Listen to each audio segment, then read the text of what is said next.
அனைவருக்கும் அன்பான வணக்கம். தினம் ஒரு திருக்குறள். இணரூழ்த்தும் நாரா மலரணையர் கற்றது உணர விரித்துரையாதார் அப்படின்னு என்னங்க அர்த்தம்? இணரூழ்த்தும் அதாவது நல்லா மலர்ந்துருக்குங்க, சரிங்களா? பூ வந்து எப்படி இருக்குது? நல்லா மலர்ந்துருக்கு. நாரா மலரணையர் அப்படின்னா நாற்றம் அப்படின்னு சொன்னால் வாசனை, சரிங்களா? பழைய காலத்தில் நாற்றம் அப்படின்னு சொன்னால் நறுமணம் அப்படின்னு சொல்லி தான் அர்த்தம். நல்ல வாசனைக்கு தான் நாற்றம்னு சொல்லுவாங்க. இணரூழ்த்தும் நாரா மலரணையர், நல்லா விரிந்த பின்னும் வாசனை இல்லாத மலராக இருக்கிறாங்க. யாரு?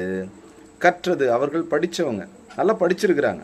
ஆனால் படித்ததை என்ன பண்ண முடியலையா? அடுத்தவர்களுக்கு புரிகிற மாதிரி எடுத்து சொல்ல முடியாதவர்கள்.